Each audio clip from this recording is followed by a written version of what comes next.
nakomona na mokili. Lisalisi ya motema nanga nakozwela wapi?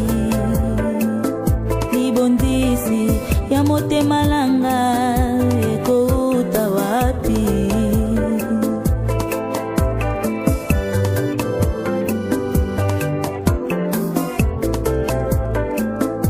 Ekobanza ngai na pasi nakomona na mokili. Lisalisi ya motema nanga nakozwela wapi?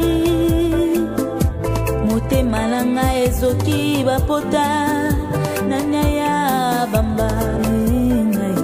Nabaloli miso na ngai na ngomba epai na yongo yawe. Nakomela liboso na yo kinoko ya nolanga.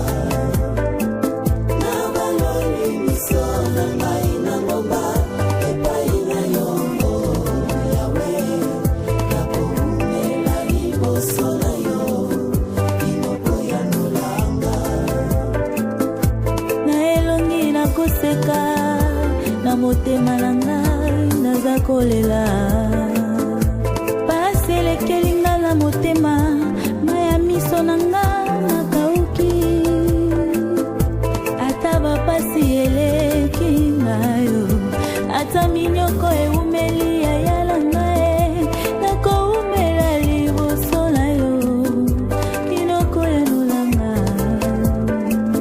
Nabaloli miso na ngai na ngomba epai na yongo yawe.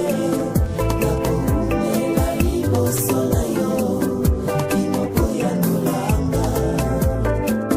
Nabaloli miso na ngai na ngomba epai na yongo yawe. Nakoumela liboso na yo kinoko ya nolanga. Kikamarade oyo ya mokili oyo ezalaka kaka ya intere. Salisa ngai nga mpe nasalisa yo mpo boyokani ezala. Kasi na Yesu eza boye te. Nzambe oyo ayebaka bapasi meme oyo ekundama, bapasi oyo tozalaka nango oyo tokoka kopartage na bato te. Nzambe ayebi yango soki opartage yango na ye le seul vrai ami oyo totikalani na mokili, oyo ayebi bapasi na biso, oyo ayebi kokonsole mitema na biso. Lelo nakoyebi so ndeko ata parent na yo okokoyebi se oyo osala lobi akokoseka yo, akotonga yo, akoloba tala mwana nanga asala boye. Me Nzambe aboyaka motu te.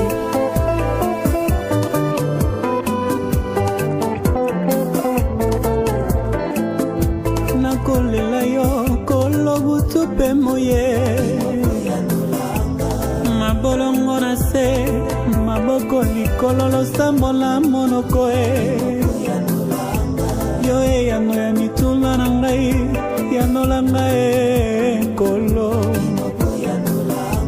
Ngomba lili na matana bolela po yoyoka ngai Yesu e.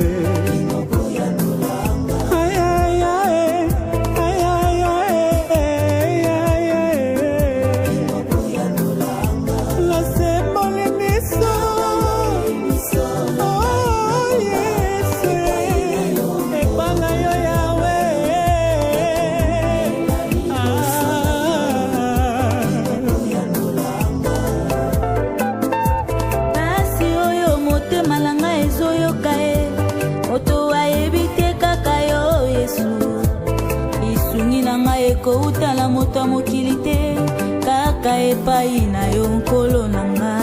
Nabaloli miso na ngai na ngomba epai na yongo yawe. Nakomela liboso na yo kinoko ya nolanga.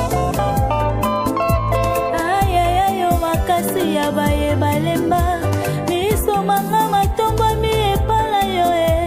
Lokola bakuke liboso ekuke nazali se kozela lisungi na yo e. Wana ekosala tango molai, wana ekosala tango mokuse. Mikolo sanza bambula na kolemba te yangeliki ase na yo.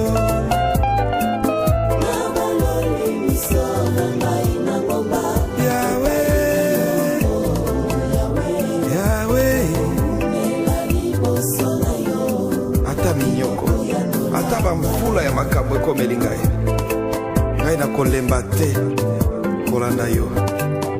Mpe soki yo te nani mosusu nzambe na ngai oyo apesaka ya ofele kaka yo nkolo. Kimia ya solo ezalaka kaka epai na yo. Miso na nga ntango nyonso natalaka na ngomba kolobiko na ngai eutaka kuna nkolo.